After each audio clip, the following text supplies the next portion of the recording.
Kita akan tutup teman-teman sekalian dengan berita gembira bagi orang-orang yang beriman kepada Allah Subhanahu wa taala dengan penyelamat dari siksa kubur itu sendiri. Yang pertama tentunya yang tidak bisa kita luputkan adalah beriman kepada Allah Subhanahu wa taala. Kalau teman-teman beriman, mematuhi Allah, yakin Allah adalah mematuhi syariatnya, mengikuti Rasulullah SAW, mengikuti para sahabat, maka ini masuk dalam hadis Al-Bara ibn Azib radhiyallahu anhu yang mengatakan bahwasanya kata Nabi SAW, kalau orang mukmin meninggal dunia, didudukkan di kuburannya, lalu ditanya oleh Munkar dan Nakir, siapa Tuhanmu, siapa Nabimu, apa kitabmu, dia akan jawab dengan sangat mudah, bagaimana pendapatmu dengan laki-laki ini. Dalam riwayat lain yang maksudnya Nabi Muhammad SAW, dia akan mengatakan dia adalah utusan Allah, maka dibukakan baginya pintu surga dan menjadilah kuburannya taman dari taman surga. Dalam riwayat lain dilapangkan kuburannya seluas pandangan mata. Berarti beriman dan bertauhid kepada Allah dan beramal saleh adalah termasuk sumber pertama penyelamatan. Kemudian yang kedua, rutin membaca surah Al-Mulk, ya. Secara khusus surah Al-Mulk ini punya kedudukan tersendiri, 30 ayat dalam Al-Quran. Itu disebutkan dalam riwayat-riwayat yang sahih. Di antaranya, ya, surah Al-Mulk. Di antaranya disebutkan oleh Nabi SAW, Inna suratan min kitabillahi ma hiya illa 30 ayah.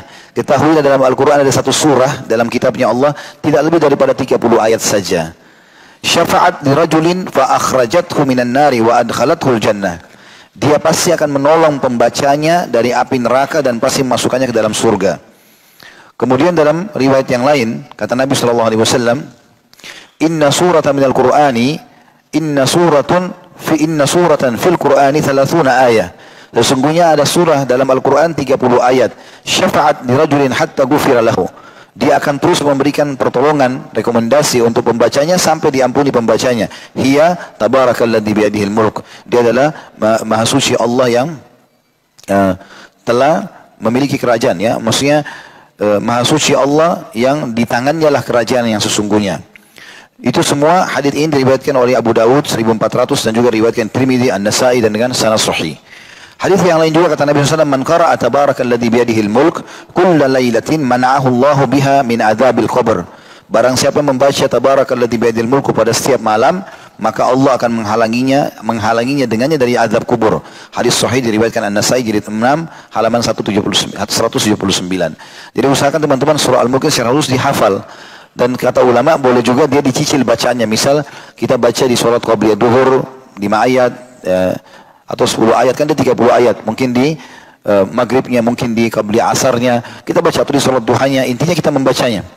Maka itu lengkap sampai 30 ayat di akhir malam sudah cukup untuk menyelamatkan kita dari siksa kubur itu sendiri. Kemudian yang ketiga adalah meninggal di malam Jumat ataupun di hari Jumatnya sendiri. Dan ini punya kedudukan tersendiri dalam syariat kita. Mungkin ini karena memang keutamaan malam itu sendiri. Kayak kita sekarang ini, ya, hari Jumat begini atau di malam Jumat semalam. Beranjak daripada hadits Abdullah bin Amr radhiyallahu anhuma, beliau berkata, Rasulullah SAW bersabda, "Ma min muslimin yamutu yaumul jum'ati aw lailatal jum'ah illa waqahu Allahu fitnatal qabr."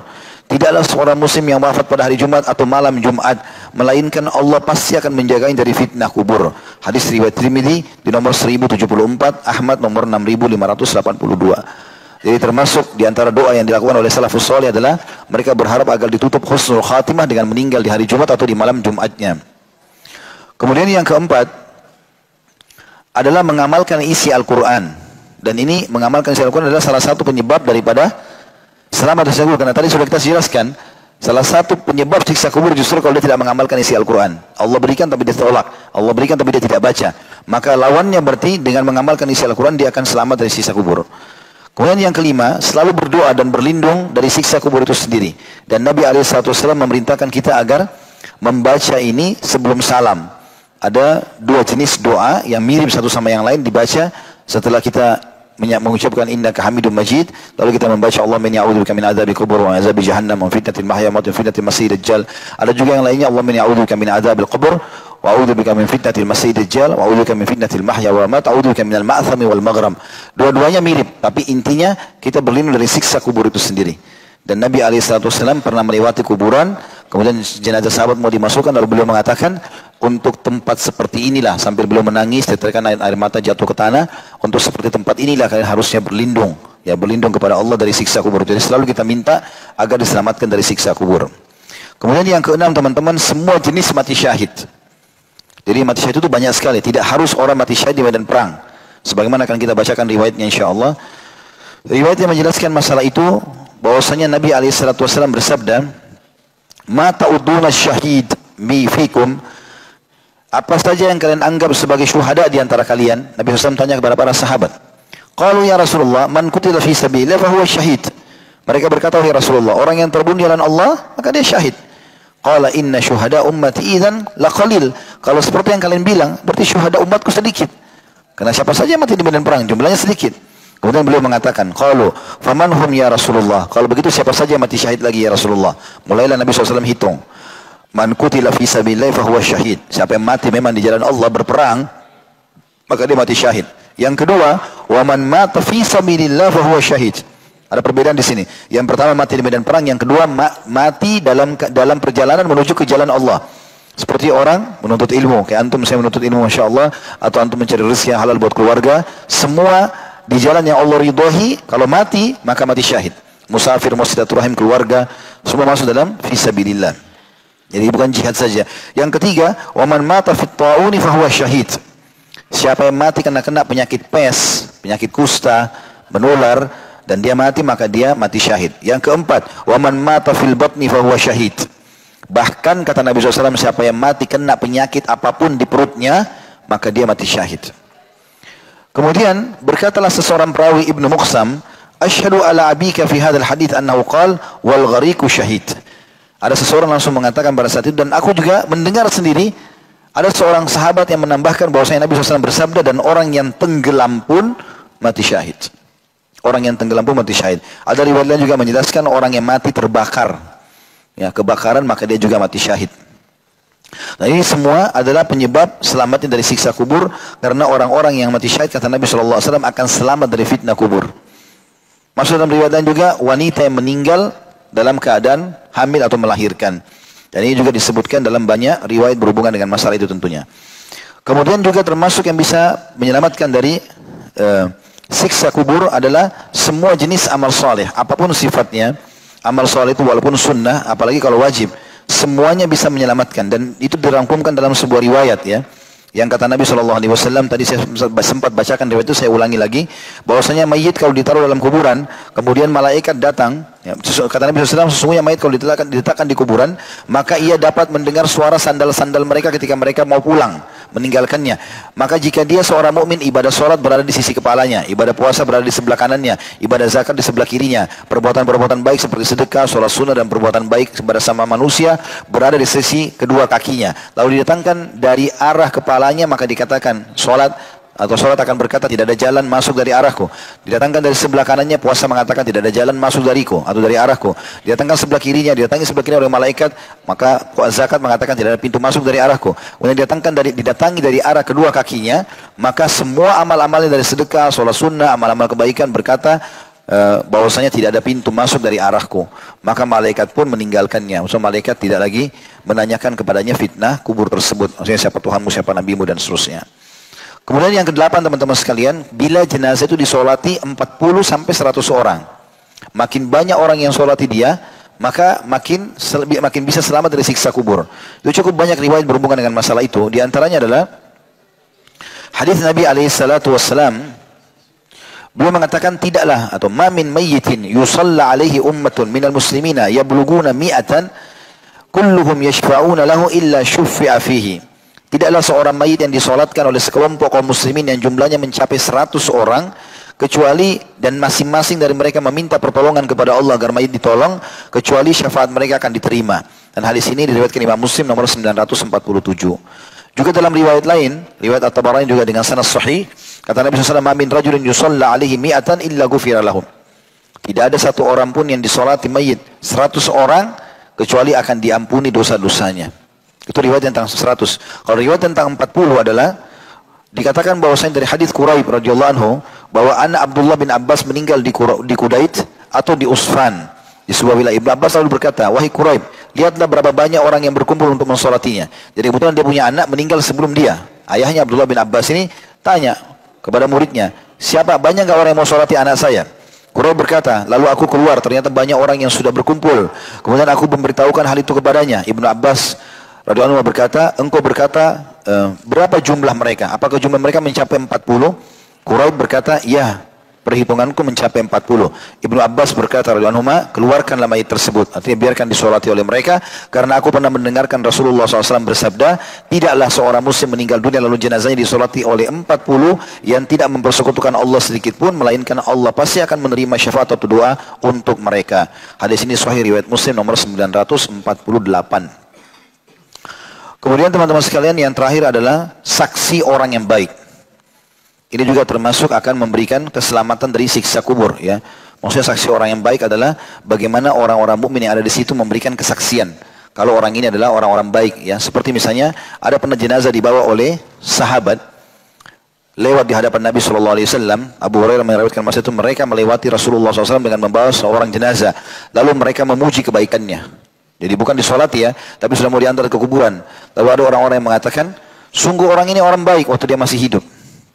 Maka Nabi SAW berkata, terjadilah itu, wajibat. Maka kemudian mereka melewati juga Nabi SAW dengan membawa jenazah yang lain. Lalu sebagian orang menyebutkan keburukannya, orang ini tidak baik, orang ini begini dan begitu. Maka Nabi SAW mengatakan, wajibat, telah terjadi seperti yang kalian ucapkan. Lalu beliau bersabda, sungguhnya sebagian kalian adalah saksi dari sebagian lainnya di muka bumi ini. Juga dalam riwayat lain, kata Nabi SAW, tidaklah seorang muslim meninggal lalu dipersaksikan oleh 4 orang penghuni rumahnya dari keluarganya, juga dari tetangga terdekatnya, bahwa mereka tidak pernah mengetahui dari si mayit kecuali yang baik, melainkan Allah pasti berfirman, aku terima pengetahuan atau persaksian kalian tentangnya, dan aku ampuni untuknya apa yang kalian tidak tahu. Hadis ini diriwayatkan Abu Ya'la dan Ibnu Hibban, dan hadis ini dari Anas dan disebutkan dalam Sahih Targhib Tarhib di nomor 3515. Artinya 4 orang saja berikan kesaksian sudah cukup untuk dimaafkan orang tersebut agar dia berikan kesaksian. Begitu juga dalam riwayat yang lain, bahwasanya ada seseorang yang bernama Abul Aswad. Orang ini pernah ketemu dengan Umar bin Khattab. Dia mengatakan, aku mendatangi kota Madinah dan ternyata di sana tengah terjangkit suatu penyakit dan mereka mati serentak. Tepatnya penyakit taun, ya, penyakit pes. Karena Nabi SAW pernah bilang tidak akan terjadi kiamat sampai keluar 6 tanda-tandanya. Nah, dia hanya salah satu tanda-tanda. Di antaranya adalah lahirnya aku, diutusnya aku jadi nabi, meninggalnya aku. Kemudian bebasnya Palestina, kemudian tersebarnya penyakit pes di tengah-tengah umatku. Dan itu ternyata terjadi di zaman Umar bin Khattab. Lalu tersebar penyakit ini dan banyak orang yang meninggal. Kemudian aku duduk dekat Umar bin Khattab. Lalu ada jenazah yang dibawa melewati mereka. Maka mereka memuji kebaikan si mayit. Maka Umar lalu berkata seperti Nabi bilang, wajibat, pasti seperti yang kalian ucapkan. Kemudian ada jenazah lain yang dibawa melewati mereka. Lalu mereka mengatakan kebaikan si mayit. Kata Umar, wajibat, seperti yang kalian ucapkan. Kemudian jenazah yang ketiga dibawa melewati mereka. Dan mereka menyebut-nyebut keburukannya. Lalu Umar pun mengatakan dengan perkataan yang sama, wajibat. Abul Aswad, seorang tabi'in ini berkata, aku bertanya, apa yang pasti, apa yang wajibat tadi, yang betul akan terjadi, wahai Amirul Mukminin? Umar berkata, aku berkata sebagaimana pernah diucapkan Nabi SAW, muslim mana saja yang mendapatkan persaksian dari 4 orang bahwa dia adalah orang baik, maka Allah pun akan memasukkannya ke dalam surga. Lalu kami bertanya, kalau 3 saksi bagaimana? Rasulullah SAW mengatakan juga kalau 3. Lalu kami bertanya lagi, kata Umar, bagaimana kalau 2? Maka Nabi SAW mengatakan 2 juga. Kata Umar, kemudian kami tidak bertanya lagi kepada Nabi SAW tentang 1 orang. Hadis ini sahih riwayat Bukhari, An-Nasai, Tirmidzi, Baihaqi dan juga Ahmad, dan ini tentunya hadisnya hadis sahih.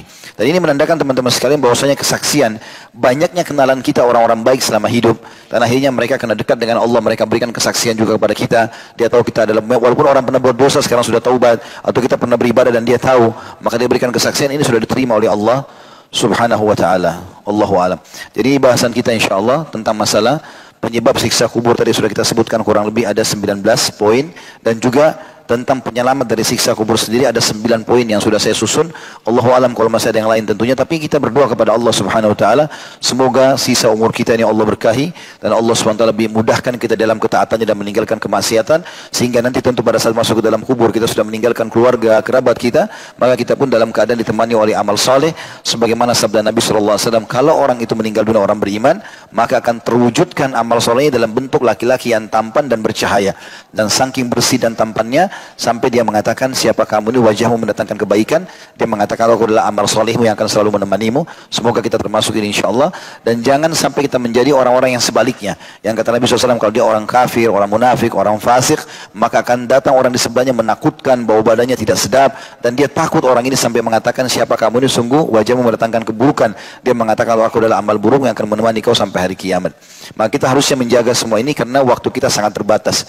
Kita teman-teman kalau meninggal dunia, ini kalimat menurut saya sebelum pertanyaan, kita kalau meninggal dunia, maka hari itu juga seakan-akan kisah kita sudah habis. Itu misal, ada orang terkenal, punya jabatan, lalu dia meninggal hari itu, maka sudah habis semua dari dia. Apapun yang dia tinggalkan, dari mobil, dari rumah, dari pekerjaan, dari harta, dari keturunan, dari pasangan hidup, udah selesai semua. Nggak bisa buat apa-apa. Nggak bisa lagi diapa-apakan, mau didatangkan pun tidak mungkin. Maka seperti sudah habis kisah dia pada saat itu. Orang akan mengenang dia sehari, 2 hari, 3 hari, habis itu orang akan melupakan dia. Beberapa saat nanti mungkin setahun sekali baru diingat. Sekarang teman-teman jujur di sini. Di antara kita yang orang tua yang sudah meninggal, berapa kali kita ziarah kubur beliau? Berapa kali kita doakan mereka? Di antara kakek-kakek dan paman kita atau tante-tante kita, siapa yang di antara kita sudah melakukan perbuatan baik untuk orang-orang mayit? Artinya gini, kita lebih baik beramal buat diri kita sendiri, kita persiapkan sebelum meninggal, agar itu akan berjalan sendiri dibandingkan kita berharap orang lain akan mengerjakan buat kita nantinya.